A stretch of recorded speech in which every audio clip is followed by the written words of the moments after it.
My name is Yeong Kim, and I'm a faculty member in the Human Development and Family Sciences program at the University of Texas at Austin.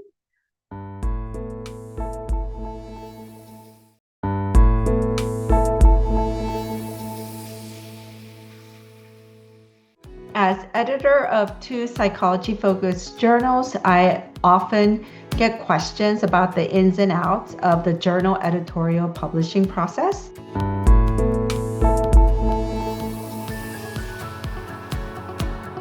So the bottom line is when an editor gets a manuscript that an author submits for publication, they get a report showing whether that paper has too much overlap with papers that are already published out there in the field.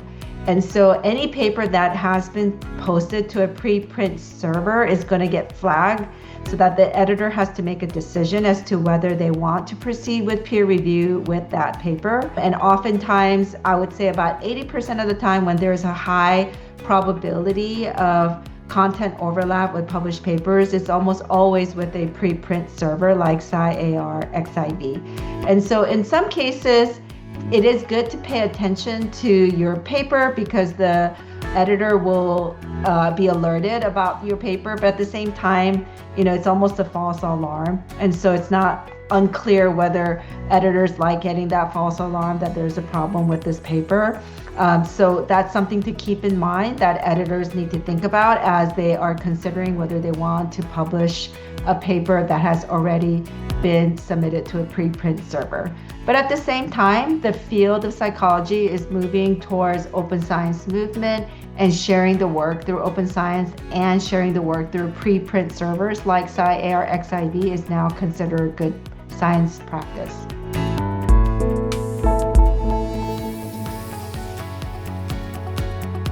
It used to be that when I first started as a journal editor, the Christmas time was a good time because a lot of the US-based researchers were on vacation and were not submitting papers. But as the scientific enterprise has become more international and global, even if the US may, be celebrating the holidays during the Christmas time, other parts of the world, like for example, China, don't really celebrate Christmas. So we get a lot of manuscripts literally throughout the entire year. And so I'm not positive whether to say there are certain times of the year that's better than others because we're continuously getting manuscripts throughout the entire year. And of course, as we are wrapping up, for example, summer break and there is the new semester starting, sometimes there's an influx of manuscripts. And so it may be a good idea to avoid times like that, to avoid the influx of manuscripts, because when there's a lot of manuscripts getting submitted at a certain period of time, editors will probably only choose the top of the ones that were getting submitted. So I do think it's a good strategy to submit whenever possible when we're kind of in the middle of a semester and everyone's busy and not really submitting manuscripts, so that you have a higher chance of getting your manuscript not just rejected, but get it submitted for peer review.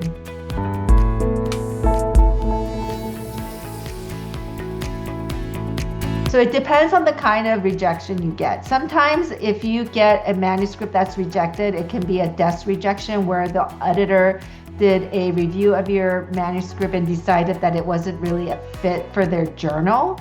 And in that case, you may want to just turn it around. You may not get any comments from the editor.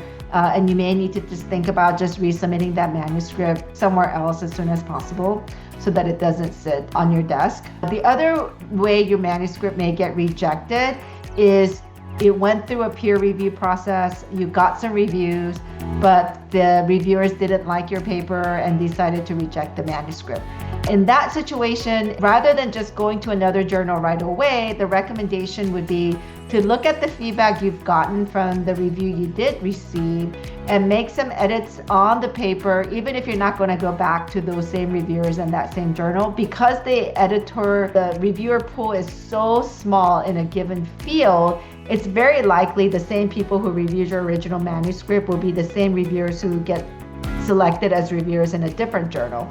So if your paper went through the peer review process, it's really critical you do your very best to address some of the concerns of that review before submitting to a new journal. And going back to the articles that may have been desk rejected, in that situation, what you want to do is sometimes the publisher you're working with may suggest alternative journals where they can transfer the manuscript. It may be a fit. So, when you get the manuscript transferred to a different journal, the reviews go with it. So it may not be a bad idea to take up on that offer and get your manuscript transferred to a new journal for consideration.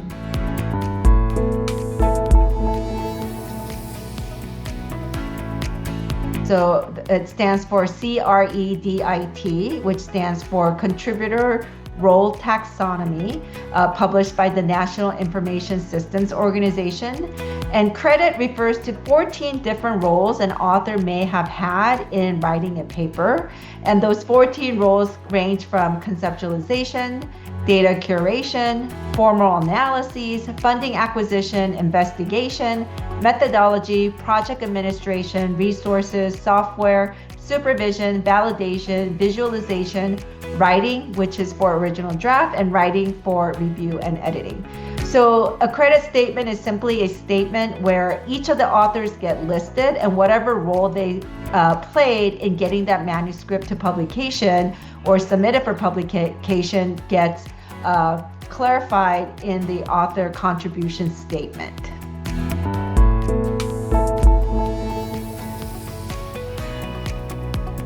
So some journals, like the journal that I edit, is called a hybrid journal. And a hybrid journal means that you can publish without paying an article processing fee, where there's a paywall and people who want to access your article after your manuscript gets published will pay. In other cases, you may want to pay for what's called an article processing charge, where by paying that, your paper becomes open access to whoever wants to access your paper so that the viewers don't have to pay for that. And so typical journal that is a hybrid model like the one I edit will often have both the standard publishing route where you don't pay anything or the article processing charge where you can pay to have your articles be open access. But the other thing to think about is if the research that you conducted was NIH funded, there are mandates by the government that says any paper that was funded by the National Institutes of Health has to be made free of charge on PubMed. So you may not need to pay the article processing charge because it will be freely available through PubMed anyways. But there are other journals that are going to require article processing charge no matter what. Those are not considered hybrid and you must pay to get your article published. And so it just depends on the journal. You have to look carefully and see what kind of journal it is to decide which outlet is the right outlet for your manuscript.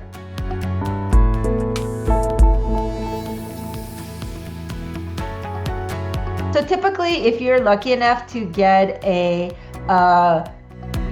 request to revise your manuscript for publication, the standard for journals asking for you to turn that article around can be anywhere from 30 days to 60 days to 90 days.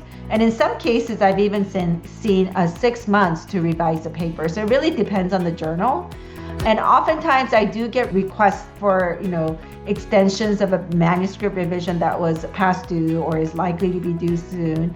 And it's okay typically to request that. You often request that to the associate editor who is handling your manuscript, or you can ask the editor directly.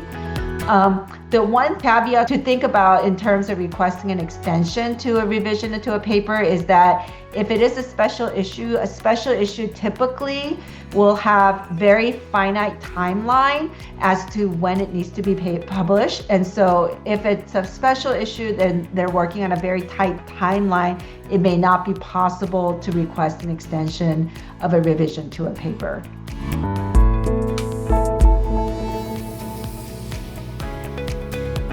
In terms of using AI in their decision making, as editors, we do get a report from the publisher saying how much they think AI was used to write the paper. Sometimes I do look at it, but because many papers do get flagged for that, I often only look at it, when I'm unsure about a manuscript, if I'm a bit wishy-washy as to whether I think a paper has merit to go out for peer review, then sometimes I do look at the AI, whether there's a flag for AI generated content for manuscripts that I get.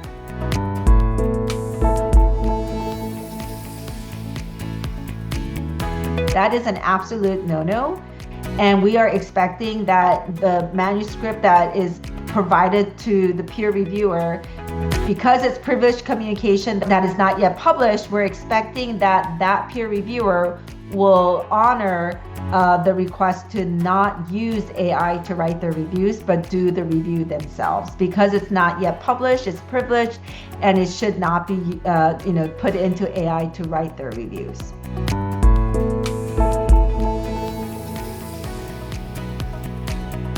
So for me, I would say the most surprising thing is it is very, challenging to get a revise and resubmit decision on a manuscript.